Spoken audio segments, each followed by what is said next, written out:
Hey there, my name is Megan and welcome to my channel, or welcome back. Today I'm going to be discussing my most anticipated fantasy book releases for January 2025. But before we go ahead and get on into the books, if you're not already subscribed to my channel, please consider hitting that subscribe button, as well as giving this video a like to throw my channel a little bit of support. The first book is Lightfall by Ed Crocker, and this is a new book in a new series called the Everlands Trilogy. In this world, no humans exist, only paranormal beings exist, and it is a world that is ruled by vampires. For centuries, vampires roamed the lands until one day a being known as the Greys arose and ended up wiping out half of the vampire population. The remaining vampires had no choice but to flee to the last vampire city known as First Light. And there is a social hierarchy in First Light. The vampires that are at the bottom of the social hierarchy drink weak blood, where the nobility and the most influential drink the best blood. Following a palace maid named Sam, and she is the lowest caste vampire, and she is just completely fed up with being used and abused by the nobility. When the son of the city's ruler is murdered and Sam is the only one to find a clue to his murder, she thinks that she can blackmail her way into bettering her social class. She falls in with a rebel group of maids known as the Leeches, and they try to rein in the city's noble class. Soon she's in league with not only the Leeches, but a sorcerer who isn't able to use magic, a werewolf, and a countess. The only problem is that what began as a murder has now opened up a can of worms to an entire conspiracy revolving the city and the nobility ruling them. Sam must decide if it is worth pursuing getting into the bottom of these secrets. Expected publication for Lightfall is January 14th. Next, we have The Outcast Mage by Annabel Campbell. This is the first book in a new fantasy series known as The Shattered Lands. This book is set in the city of Amoria, where magic is everything. We're following a main character named Nayla, and she is at the city's academy, which teaches students how to control their magic. Unfortunately, she is unable to control hers, and she is running out of time to prove herself. If she is not able to control her magic, she will be expelled from the school and also sent into exile. When a tragic incident further threatens her place at the academy, Nayla is saved by one of the most powerful mages out there, known as Naylius. Alias ensures that she is not going to be kicked out of the academy and decides to take her under his wing to teach her how to control her powers.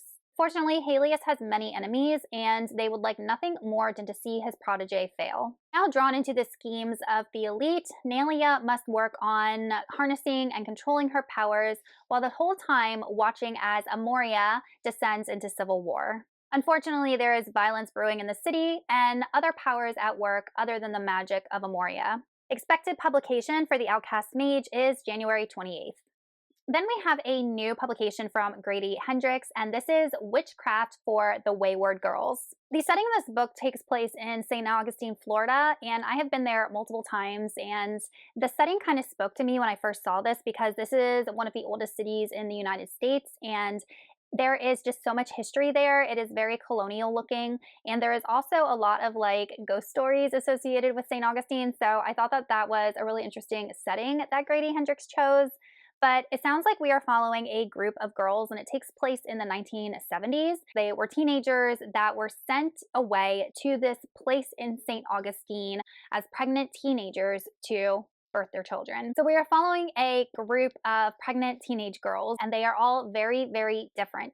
We have Fern, who is terrified and isolated. Rose, who is a hippie and is determined to find a way to break free of this commune in St. Augustine and keep her child. Zinnia, a musician who knows once her child is born that she will be able to return home and marry the baby's father. And unfortunately, Holly, who is a mute at this commune in St. Augustine. These girls' days is very regimented. Then Fern meets the librarian, who decides to give her a book on witchcraft and the occult. Now, all of these girls who are in a very uncertain time in their lives have access to power that could completely change their lives in a very positive or very dangerous negative way.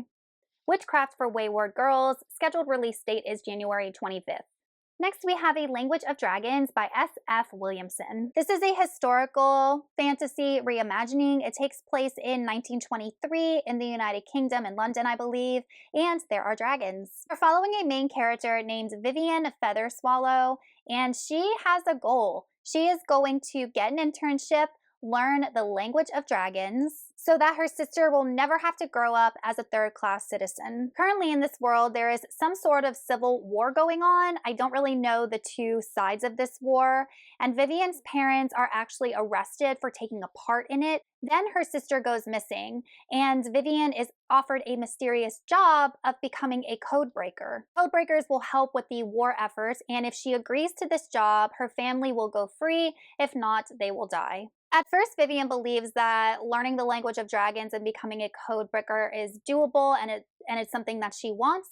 But as she delves more into this endeavor, she realizes that everything she's been told her whole life might be a lie. The bubble that she's grown up in is shattered, and she has to decide if this war is worth fighting. A Language of Dragons comes out on January 2nd. Next, we have Mystery Royale by Kaitlyn Cavalancia. In this book, we're following a character named Mallory Prudence, and her mother has disappeared. I don't know if she is dead or she ran off. And then Mallory is taking care of her sick grandmother, and she also works a job that she absolutely hates. One day, a strange letter arrives, and it is an invitation from Stoutmeyer Estate inviting her to compete in this tournament, and the prize is a very sizable inheritance. The name of the tournament is a game called Mystery Royale. Mallory enters the tournament understanding that she could win billions, but what she learns is that the real prize is actually the illusory powers of the man who is running the tournament, who is this recluse known as Xavier Stoutmeyer. Xavier was expected to keep his magic within the family, but one day he turns up dead. With a prize worth killing for, the rules are simple. Now you have to uncover who killed Xavier. The contestants will spend 1 week living in a lavish mansion where clues will be posed of the past and the present that they have to put together. Not only that, but now everybody is a suspect in Xavier's murder. This book has been described as the Inheritance Games meets Hotel Magnifique, and expected release date is January 7th. Okay, you guys, that is it for my most anticipated January book releases.